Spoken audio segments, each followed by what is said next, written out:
everyone. Thank you so much for tuning in. You are watching a brand new episode of Vedgecation. I am your host, Leiah. I'm Brit. And today we are talking about plant-based food fails.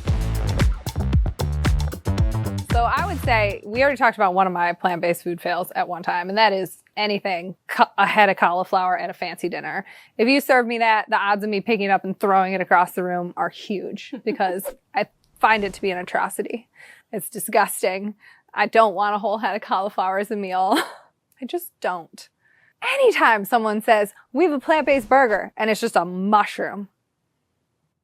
Like not a patty with mushrooms in it? No, it's just sliced mushrooms. On bread? Yes. I feel the disrespect right now, brewing. It's gross. So I'm not mad at all. I'm mad at them, but I understand your frustration. It's like putting a snail in between two bread, and you're like, here you go, snail. It is so gross. That is a plant-based food fail. Don't call it a burger. Correct. And it's a mushroom. Yeah. I want to tell you about a time I tried to make something vegan for the first time, and it did not go well. Okay.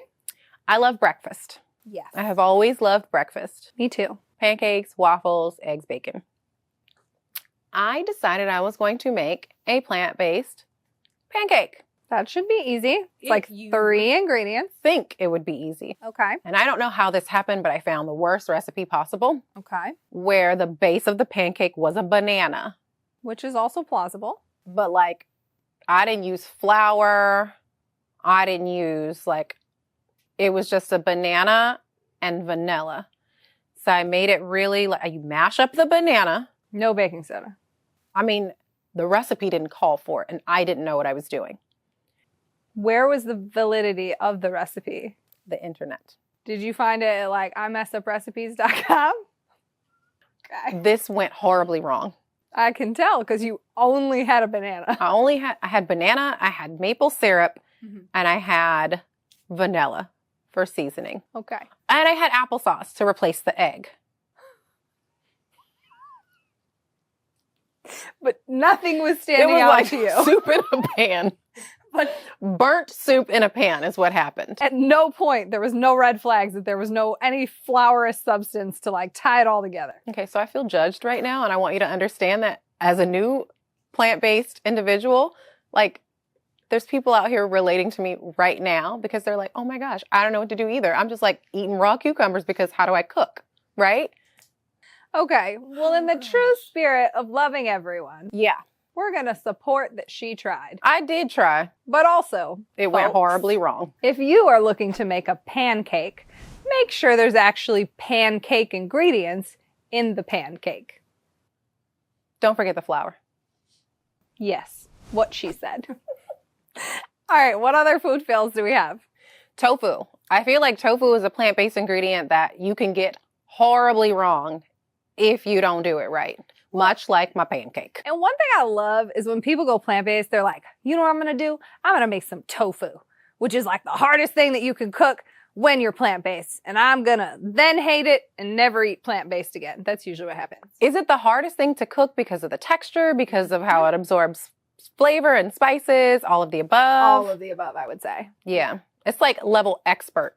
It is. Yeah. You just don't mess with tofu. You got to this is your PSA to find some plant-based friends if you want to become plant-based curious. So you don't talk yourself out of it before you should by eating really bad food. Yeah. Have you ever had a food fail with tofu or with any other ingredient where you're like, ooh, this didn't go as planned? So when we get our tofu, regardless if it's extra firm, the higher protein, whichever one, we put it immediately in the fridge and we freeze it. In the package, the way that it comes. Mm-hmm.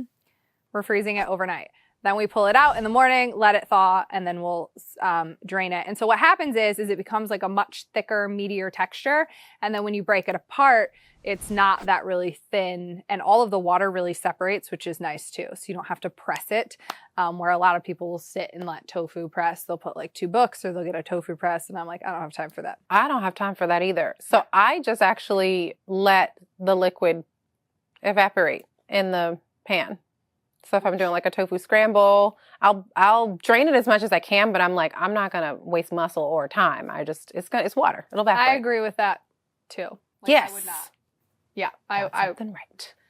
Smoothies. Smoothies is something that, you know, you see someone make them on YouTube, Instagram. They're always so beautiful.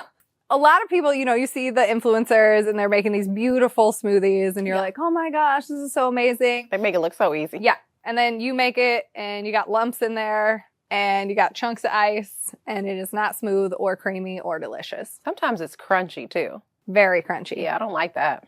Yeah. So first, it's your ratio of frozen fruit to not frozen fruit. So you want to have a good ratio of non-frozen fruit, like your banana, maybe even another fruit on top of some frozen fruit. Do you put chia seeds in your smoothies ever? So I used to kind of load them up with everything. But once I understood how our digestive systems really work and our digestion likes one or two things versus we're all like, how can I get 94 ingredients in this one bag of protein and then I'll add some more stuff when I get home?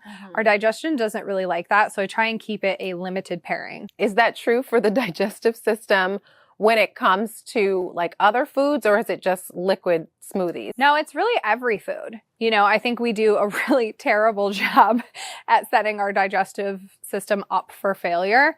You know, not combining the right foods, you know, combining, let's say fruit, for instance, is not really one that should be combined with other foods. Fruit's really meant to be eaten by itself, and it's really most beneficial for the body when it is. Okay. But a lot of times we're pairing it with fats and all different things, and it's just not what it's really designed for. And as always, you guys, don't take my personal advice. Don't take Brit's personal advice. You know, do whatever you feel feels right for your body, because your body is not my body. Her body is not my body. So we just want to empower you to make informed choices. Yeah, maybe you think about things a little bit differently now that you have more information, and if nothing else, maybe you were entertained. And we love you. We will see you next time. Don't forget about us.